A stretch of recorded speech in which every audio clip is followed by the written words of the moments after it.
Hi, this is Rev Ed with today's Back Porch Devotional from Psalm 128. Blessed is everyone who fears the Lord, who walks in his ways. You shall eat the fruit of the labor of your hands. You shall be blessed, and it shall be well with you. Your wife will be like a fruitful vine within your house. Your children will be like olive shoots around your table. Behold, thus shall the man be blessed who fears the Lord. The Lord bless you from Zion. May you see the prosperity of Jerusalem all the days of your life. May you see your children's children. Peace be upon Israel. Well, we're continuing in the book of Psalms, and we are in the midst of that group of Psalms known as the Songs of Ascent. The pilgrims would travel to Jerusalem, which was up on a mountain, and so they are ascending to Jerusalem, where they will worship and celebrate being with one another and with God. And these Psalms are important for us as we remember that our whole life is a pilgrimage. And no matter what's going on, even with the disaster of the recent storm that hit us and that we're still trying to dig out from under, we need to remember that every day we are on a pilgrimage. Whether the weather's good or bad, whether life is treating us well or ill, we're on a pilgrimage, and we're to walk faithfully. And this first verse sums it all up. Blessed is everyone who fears the Lord, who walks in his ways. We've talked about this many times, but to fear the Lord does not mean to cower under the bed because we're afraid God is going to zap us for doing something wrong. To fear the Lord means to show proper respect. It's what's contained in the first petition in the Lord's Prayer. Our Father who art in heaven, hallowed be thy name. We need to honor God in all of our ways. And when we walk in his ways, we are showing the fear of the Lord. And so the psalmist says, blessed is everyone who fears the Lord, who walks in his ways.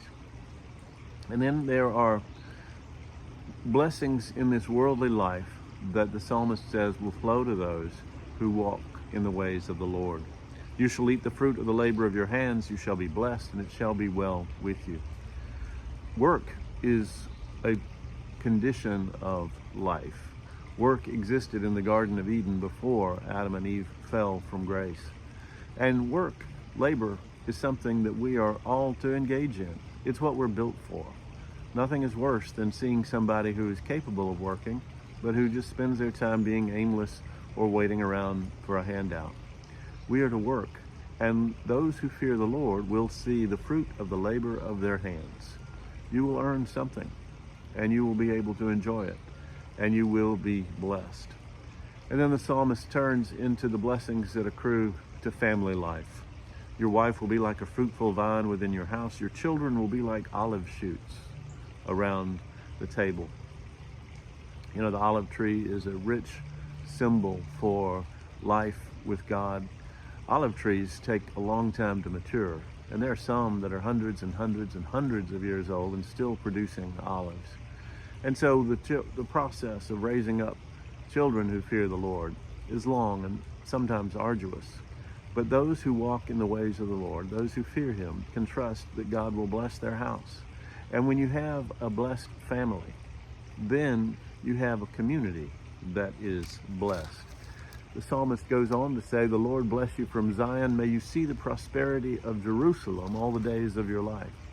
What we have to understand is that if we want to transform our community life, if we want to see a difference in our nation, if we want to make an impact on the world, the best thing we can do is to love our family well and raise them to fear the Lord.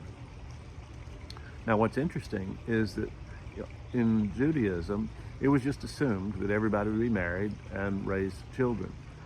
But when Jesus arrives on the scene, he expands our definition of family. We know there are a lot of people who never got married. That would include Jesus. It also includes Paul and evidently a number of others. Being single is not the curse that it was assumed to be in older days, and that many today still question. I feel for those young people who have to go to Thanksgiving or Christmas dinners And all their relatives are poking at them going, so when are you going to meet someone nice and get married? And we have to recognize that God works in a different way with families. And Jesus himself in the 12th chapter of Matthew makes this point. While he was still speaking to the people, behold, his mother and brothers stood outside asking to speak to him. But he replied to the man who told him, who is my mother and who are my brothers? And stretching out his hand toward his disciples, he said, here are my mother and my brothers. For whoever does the will of my Father in heaven is my brother and sister and mother. Jesus echoes the words of the psalmist. When we walk in the fear of the Lord, when we walk in his ways, all will be well, and we will belong to God, and we will show that we belong to the family of God. And the family of God is expanded beyond just the definitions of a marriage license and biology. There are multiple ways of having a family, and the best family to belong to is the family of God, which we belong to by being adopted through putting our faith in Jesus Christ. So know that there is blessing for our community and for the world if we honor the family that God has given us, whatever family that may be, and all of us together walk in the ways of God, fearing the Lord and showing his goodness and grace all the days of our life. This is how we transform the world, by being good first in the home that we live in. God's blessings be upon you this day.